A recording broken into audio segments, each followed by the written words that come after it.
10 Fighter လေးပန်ကိုစိန်ခေါ်လိုက်ပြန်တဲ့ Gaza Fighter Armor Barrage တိုက်ခိုက်အားကစားစီစဉ်ကိုတင်ဆက်ပေးနေတဲ့ကိစ္စကြတဲ့ကနေပြန်လဲကြိုလဲပါရင်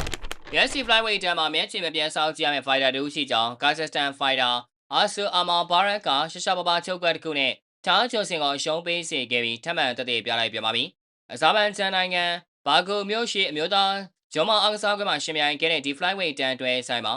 Armor Barrage 73မိနစ်လောက်အထိအကောင်းဆုံးဖျားပေးစားနိုင်ခဲ့ပြီးတဲ့နောက်ဂျွန်စင်ရဲ့ခြေထောက်ကိုဖမ်းချုပ်ပြီးခေါင်းမော်တီတင်းဆွဲကဆလိုဗီစတင်လို့ခေါ်တဲ့အတော်နာကျင်ရတဲ့ချုပ်ကွက်ကြီးနဲ့ပြန်ဘက်ကိုအရှုံးပေးအောင်စွမ်းဆောင်ပြီးပွဲသိမ်းသွားတာဖြစ်ပါတယ်။ဒါ UFC ရဲ့125ပေါင်တန်းဝေးတန်းသမိုင်းတစ်လျှောက်မှာအဲ့ချုပ်ကွက်နဲ့ပထမဆုံးအကြိမ်ပွဲသိမ်းနိုင်ခဲ့တာဖြစ်ပြီး UFC တစ်ခုလုံးသမိုင်းမှာတော့စတုထ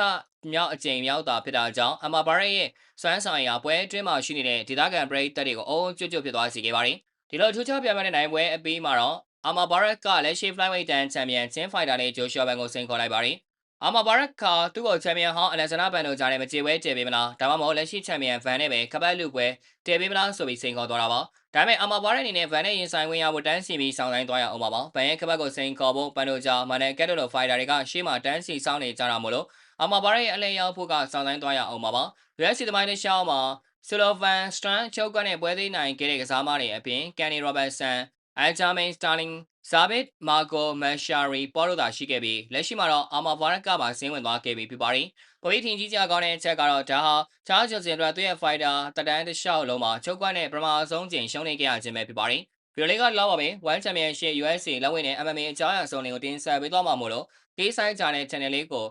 like and follow နဲ့ subscribe လေးပြုလုပ်ပေးဖို့အတွက်မေတ္တာရပ်ခံလိုက်ရပါတယ်ခင်ဗျာ။